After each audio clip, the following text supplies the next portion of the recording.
So, like I said, we're going to go ahead and get right into it. Week one is where we're going to be determining why some land can't even be built on. Basically, just to introduce myself, if anybody's here and doesn't know who I am at all, and you're just watching some random chick on a Sunday night, I'm Imaya. Imaya Munjin is my full name. My YouTube name is The Lot Dealer. Social media name is The Lot Dealer. That's what I go by, but my name is Imaya.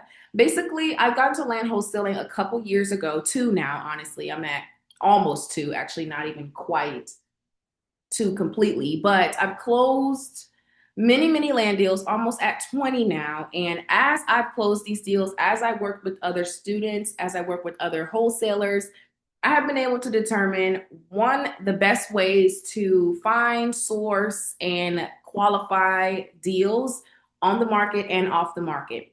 I'm teaching you guys basically today how to spot issues when it comes to buildability, because that is one of the core concepts that we have right now in the land market. Because we have to really understand that all land is not great. You know, all land is not in demand, all land is not buildable, all land is not made the same. So, with that being said, why land wholesaling? Like, why would you even want to spend your time learning about land wholesaling? There's a few very important things. One, you don't need a license. You don't need credit. You don't need any upfront money. Basically, if you were to say, hey, I want to wholesale today, you basically could start today if you had no money whatsoever in your pocket.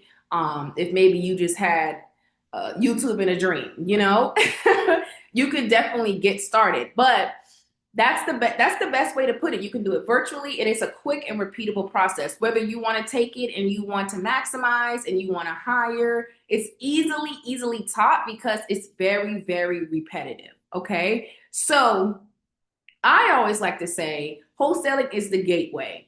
You don't have to be a wholesaler forever. Honestly, that's nobody's goal, I don't think. You use wholesaling to build capital quickly. Whether you want to take your capital and get into fix and flips, whether you want to take your capital and do rental properties, Airbnb, or invest in something completely different. Maybe you want to get into the car business, the trucking business, or maybe you even want to fund something completely different and go back to school, get another degree. Whatever it is that you want to do, this is a nice way to build capital. Maybe you just want to supplement some income in. Like maybe you just want to build an extra couple of dollars into your monthly income. You know, whatever it might be, you don't necessarily have to be a wholesaler forever. You don't have to have a dream of real estate, but you use real estate as the gateway and like just an alternative income. Anybody with some money has always told me if you have one income, you're not doing it right. The one who wears the most hats has the most money. And it comes from multiple streams of income. Just think about if you go to work and you're sick, you can't go to work, you have no income. If you go to work and you're sick, but you just closed the deal, at least you have some supplemental income. If you can't go to work, if your real estate isn't working out, then okay, you got the vending machines going and you have some kind of income. That's why building multiple streams of income is the key, because you're not depending on one thing. You're not constantly in survival mode. You have some kind of flexibility in your lifestyle. And that's mostly ideal for most people. So don't feel like, oh, I never had a dream of being a wholesaler. I never wanted to wholesale. You don't have to have wanted to wholesale. But do you want to change the trajectory of your life? Do you want to build some supplemental income? Do you want to maintain and gain some kind of freedom and structure in your life? Then that would be something that you should explore. And on top of that, if you already are in real estate, then it just makes it even better. But I wanted to crunch that. Like, you don't have to have a dream and a passion in real estate to be successful in this business. Now, land. Just because it's land doesn't mean it's automatically valuable. Okay. Not all land is buildable. Not all land has access. Not all land is in demand, and not all land meets requirements. If I just drive around the street and see a random piece of land, you know, it might seem like it's an amazing opportunity, but you know, what if the soil is bad? What if the zoning doesn't align with what I'm actually trying to build there? You know, what if I can't get a permit because there are species that are living on the property? So that's why it goes to all land is not valuable. I think, especially in the wholesaling world, a lot of people are documenting a few different things, like, do this, do that, get a deal, become a millionaire. Like, it's just like the easiest thing in the whole wide world. If it was that simple, we'd all sit here and be millionaires. Okay. There would be not a lot of people not being able to get deals. There would be not a lot of people. There would be more people getting deals. There would be more people making money in this business. It's because there are things that are left out when it comes to the marketing of wholesaling, and that's the how. Like, how? I know I can do this and I can do that and I can get a document and I can sign it and I can send it to the title company, but the how is never shown or shared. And extensively, when it comes to qualifying land, that's definitely not shared. I haven't really seen anybody give me like a real deal breakdown on the land world yet. And if you guys have seen it, correct me if I'm wrong, but I have not seen anybody break down zoning, buildability, wetlands, species, and all the things you know about land. It's not as simple as find a deal, assign a deal, make the money. There are pieces in the middle, and that's basically what this whole masterclass is about, the pieces in the middle. Okay, so with that being said, this is why you need to know these things. They matter. You get a deal under contract, it doesn't sell. Your deals will fall apart before closing. For example, let's put it in a story, okay? You talk to this seller, they really want to sell. They want to sell for $10,000, and you're like, oh my God, that's so cheap. Great. You get it under contract. You go to start the marketing process to find a buyer, and you have the buyers telling you, hey, so there's no road. How are we supposed to get to this property? Hey, so this lot is shaped like a flag or shaped like a triangle. How are we meant to build a house here? Hey, so this property is actually meant for a gas station, and I told you that I'm trying to build single family homes. Then you're losing credibility because these are things that you're able to find for free with the county. I have had this happen to me personally. When I was first starting in wholesaling, it was in Orlando. I was a familiar. I learned how to wholesale on YouTube University. I was just trying to figure it out and, make me a quick buck like the people said I was going to. I get on YouTube University. I'm like, okay, let's get started. And honestly, to put it in retrospect, this was about June of 2024. I'm like, all right, I'm going to be a wholesaler. Like, let's get right into it.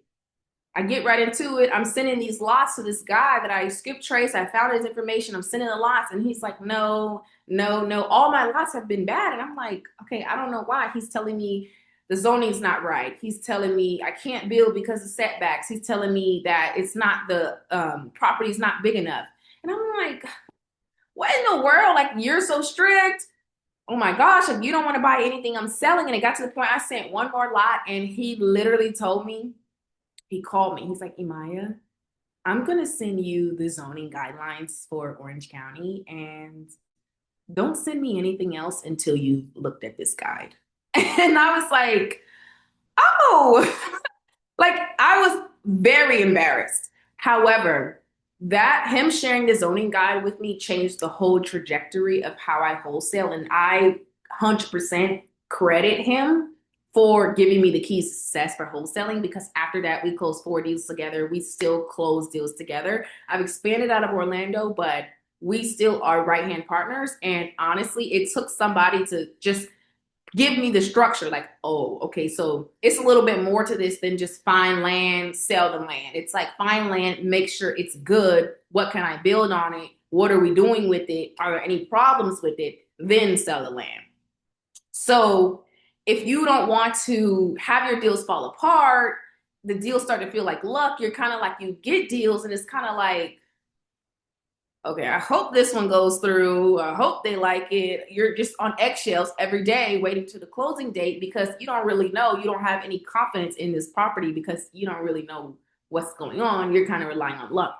Luck does sometimes work, but it's not repeatable. Okay, eventually the luck will wear out and you need to start implementing actual strategy in order to get consistent deals. Okay, you don't want your buyers to lose interest in you, because when you do finally have an opportunity, you want them to trust that your opportunities have value.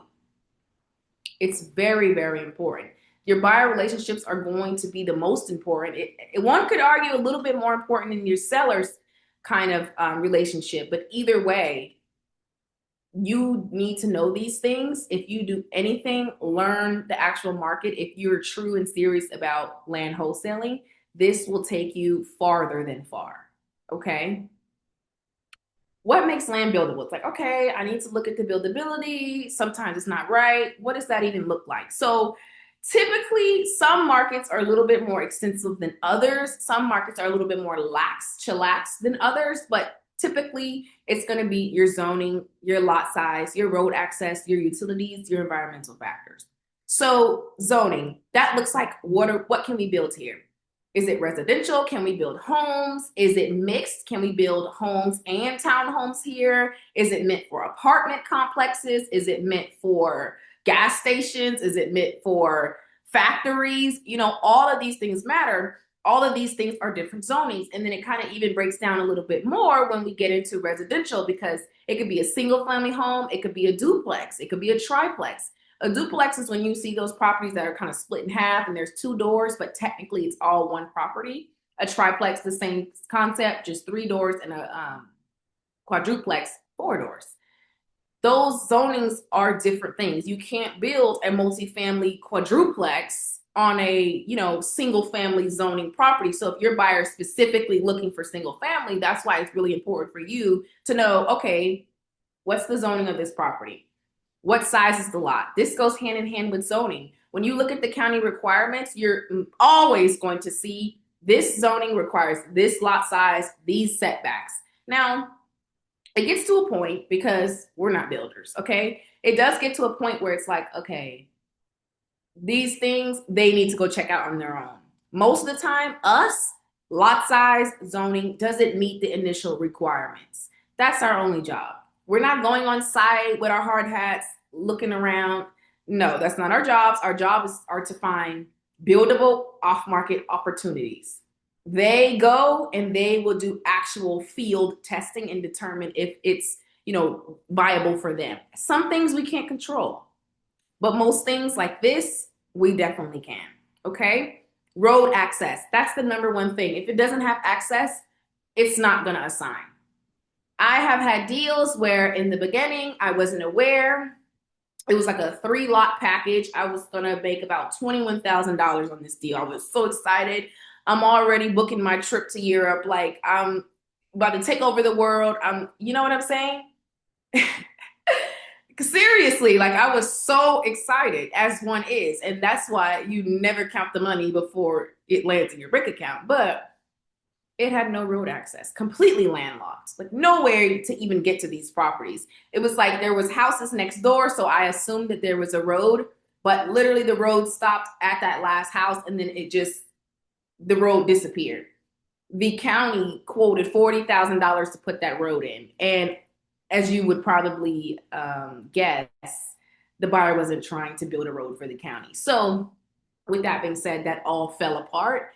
And it took a lot of marketing. Like, even once you get to a point where you're putting a lot of time, a lot of energy, a lot of marketing energy and marketing dollars, when you get to that point, all the time you spend on each deal really matters. So all the time I spent on this deal, trying to lock this deal up and negotiating, whole time, it's not even a deal. It's not even worth my time. So that's why, if you don't know these upfront things, you're going to waste a lot of time. And if you're someone who is spending money, you're going to waste a lot of money. So it's important. Utilities is important to some buyers, okay? Some areas are less developed, so it is expected to not really have utility connections. Some areas are less developed, so it's expected to be having utilities on well water, meaning obviously getting the water from the well or through the city water, just the normal city lines. Some buyers specify, I only want well, I only want city. City water, is always going to be more valuable than a well water property, but there are some areas where there's only well water. So that differs based on where exactly you're trying to wholesale, but usually it's important to at least identify what utility type your lot has. And then environmental factors. A lot of the times we're not able to know if there's environmental issues until they go on the property. Some markets, you're able to determine the soil type, and you're able to draw conclusions based on the soil if there's going to be wetlands issues. Basically, And then some markets, they have in the GIS system, you can see when there are species on the property. So that differs. But if there is a market where that is something that you can do, like there's a tool for it, it's essential to use the tool because that could be a $7,000 difference. If you've been following me, I've had several deals come back with species on the property that's needed $7, $14, $20,000 reductions. There's nothing that I can really do about that except for prepare myself and the seller on the due diligence period and also prepare myself on, okay, how am I going to present this to my seller in a way that they receive so we can keep this deal going?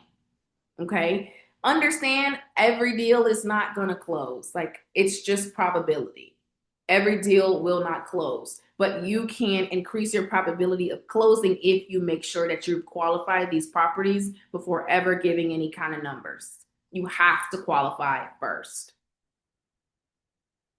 As we move forward, touching in on a little bit more about zoning. So as I already kind of mentioned, it basically determines what can be built, residential versus commercial. Usually as a wholesaler, you separate. You either are a residential wholesaler or a commercial wholesaler because there's different things that come with each type.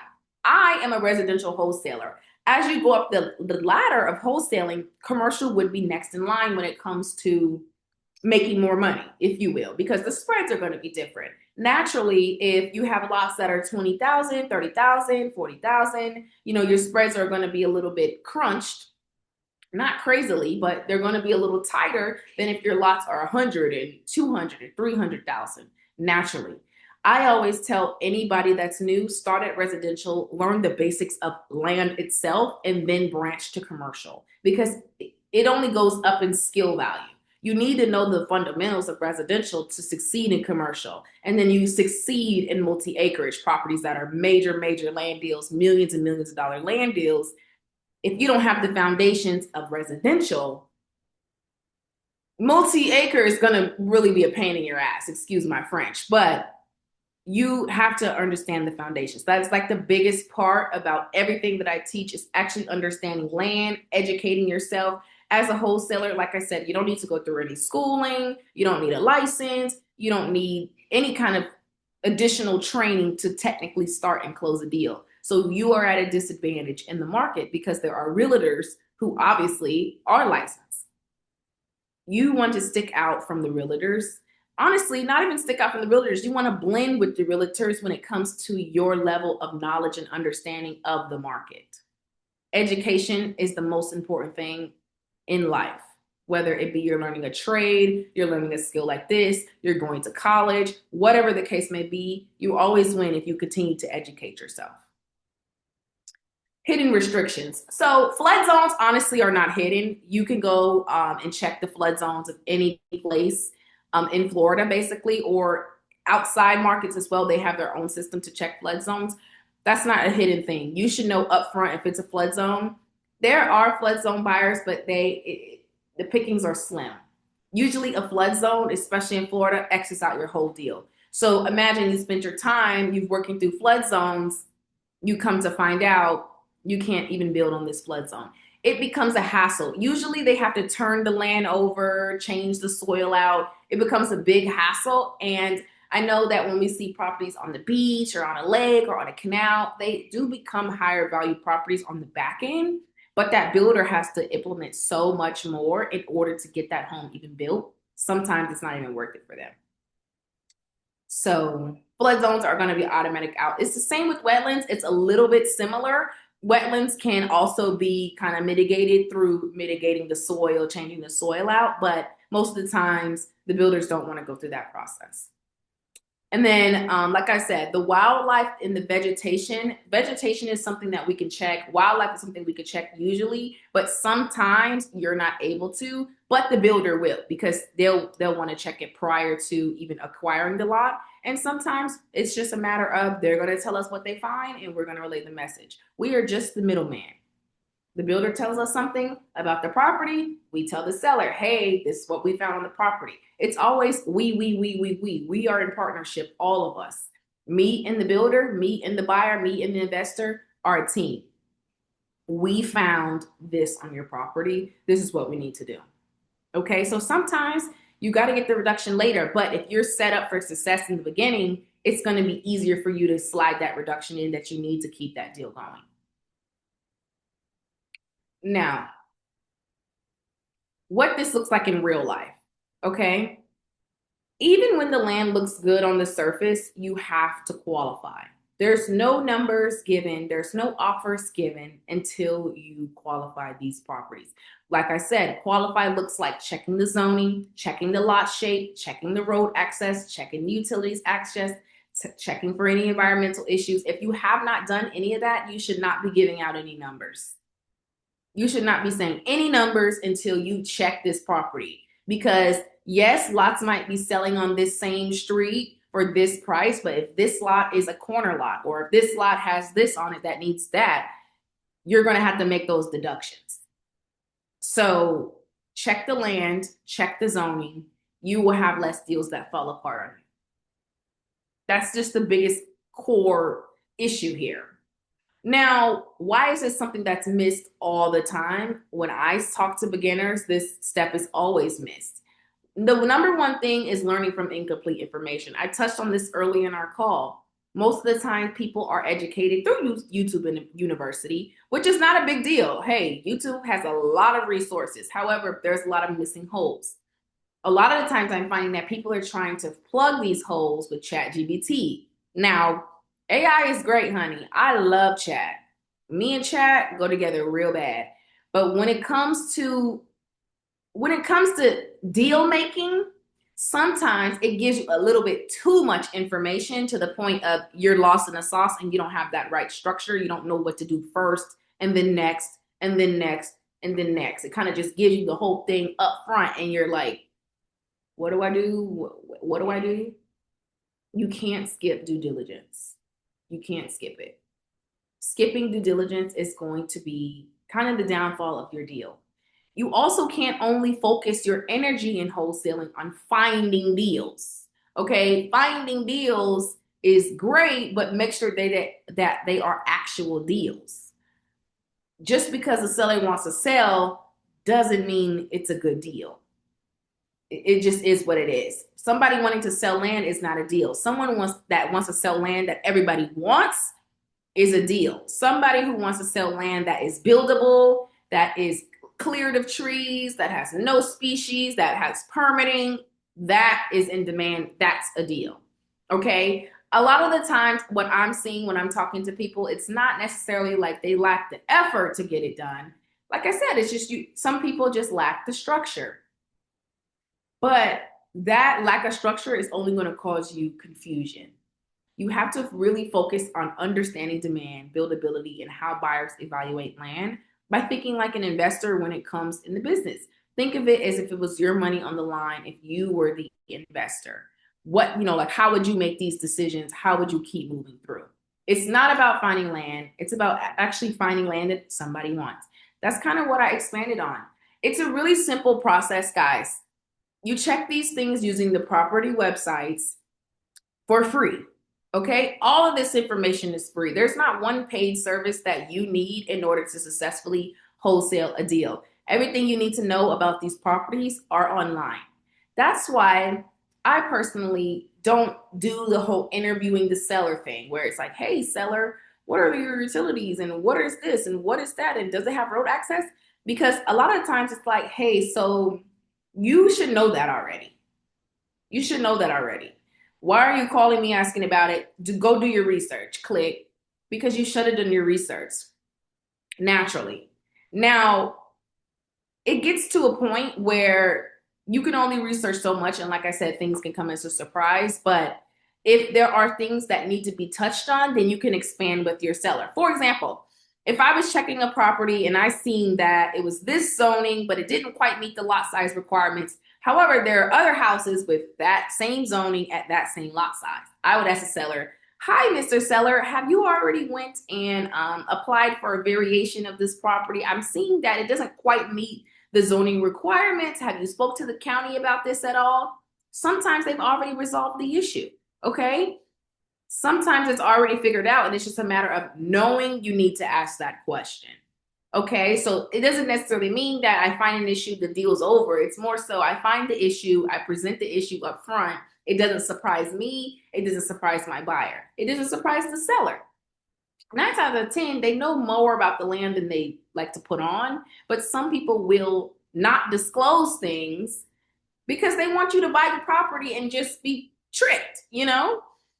But if you protect yourself, you won't fall into this, trap. Because that's why I said I don't really do the interview with the seller because they just lie. They'll say that you have utilities and they don't. When you go check it, they don't. When you call the county, they don't have it. When you call the county, they have something completely different. So I don't ask. I don't ask at all. I just check with the county first and then come and present my offer. We can skip the whole you lied to me part and just get straight to, hey, so this is our offer. This is what we could do for you. Let's move it forward. It saves you a lot of time, and it honestly appears like you are actually doing business. You're actual company. You know what you're doing. A lot of the times, no one ever really has to know that you're wholesaling. It's going to be in the contract, but you don't have to flat out say, hey, I'm a wholesaler trying to get your property under contract for my buyer. You don't have to play that game if you just present like you know what you're doing. Okay? Presentation is everything. So how do we shift our thinking into thinking like the investor that we want to be? Understanding your demand first. That is the number one step in wholesaling. If I was starting wholesaling right now, I would go and see where are actual lots moving first. The worst thing you can do is get a property under contract somewhere no one wants to be and no one wants to live in, like an area no one wants to live in. That's the worst thing you can do because, like I said, you've wasted your energy and your money, if you did, on an area that's not going to pay off. Demand is number one. If you're not supplying a demand, what are you doing? Okay. 2, evaluating the buildability. That looks like, what can I build here? What is this land for? What's the zoning? What's the size? Okay, what are the dimensions? This stuff is not hard because it's right there on the county website, all usually in one place or across 2 places sometimes. But you can find this information for free easily. That's why it doesn't make any sense for you to have your deals fall apart with this because it's something that can easily be checked. Number 3, validate before offering. That looks like make sure that there's access. The restrictions are not something that sometimes restrictions just call for a lower price and some call for not an offer at all. For example, a flood zone, I probably won't give you an offer at all. If you have a turtle on your property, okay, I'm going to still give you an offer. I'm just going to maybe deduct $7,000. At least I know to do that up front. That way I'm not going to have pushback on the buyer's end. Does that make sense? I know you guys can't talk to me, but if you make sure you do it in the beginning, you won't have much pushback on the buyer end, and then you build your buyer's relationship off of trust. Like, okay, Imaya is sending me another lot. I know that maybe I don't have to go check the property appraiser website because I know that she knows what she's doing. When you build that kind of relationship, personal experience, I have buyers that I work with where numbers have been tight, and they have added on top to make sure that I got the assignment fee that I was looking for. And sometimes this can be structured as a completely separate document. I have gotten paid through like a consultation fee, if you will, because I'm not a realtor. I'm not getting commissions. I'm not getting any kind of representation or anything like that, any kind of representation. But it can be documented on the side to add my money on the side versus a natural, normal assignment fee. Hopefully that makes sense. I'm going to expand on it a little bit more. In wholesaling, you get a property under contract, say $10,000. You find a buyer or you know of a buyer, whichever comes first, that's buying at, let's say, $17,20. Okay, you get your paperwork in order, you send it to title. That's you making $7,000 to $10,000, depending on the subtraction. So let's just make it easy. 10 and 20, you make 10, right? But let's say the seller is a stickler, like they want 18,000 or they want 20. Let's just say they want 20. They want the max amount. You go back to your buyer. If you built that relationship, I have built relationships with my buyer where I can tell them the contract price. hey, the price that you want matches the contract price. So there's going to have to be something that's done here because I must be compensated. Never cut yourself out of the deal. You are the deal maker. Without you, they wouldn't have this opportunity. So never cut yourself out. Lay it on the line. Hey, you're at the max amount. We can move forward with this, but my assignment fee needs to be this. If you've done your job, quote unquote, it should be no problem. I personally have not experienced a problem with it. If you've done your job, there should be no problem. That's why it's important to do your job. As someone who is a wholesaler, yes, we're wholesalers, but you could kind of give us a more elevated term. Like maybe we are in the same boat as like a land acquisitions agent for a major company. So you're someone who's supplying a demand on both sides. One, distressed sellers who need to sell their properties quick for fast cash. We're not operating as someone who's trying to get, like when you work with sellers, you're not going to work with individuals who wants the top dollar for their properties. At that point, you should see a realtor. I'm not a realtor. I'm a wholesaler. So I'm not here to give you max value for your property. I'm also not in competition with the realtors. If you genuinely want max value and you're willing to wait, I'm going to refer you to a realtor and still get a referral fee. Okay? Building connections with realtors is the best thing that you can do. But if you're someone who needs to sell today, like yesterday actually, and you just want the cash, I'm the girl for you. I'm going to connect you with someone who wants to buy quickly, and we're going to move this forward, and you're going to have cash in your hand. We're supplying a different demand, and we're solving a different problem than a realtor. Okay, so that's what separates us. We're not competing with realtors. We're solving a different problem. On the buyer's end, we're supplying off-market opportunities to them at somewhat of a discount. Sometimes, depending on your builder, you don't really need to be at a discount, but when it comes to smaller investors, then yes, it's going to be at a discount.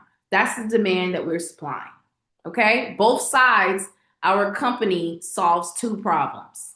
For sellers and for buyers, we're in the middle. If you think of wholesaling like a company, you have no choice but to be successful.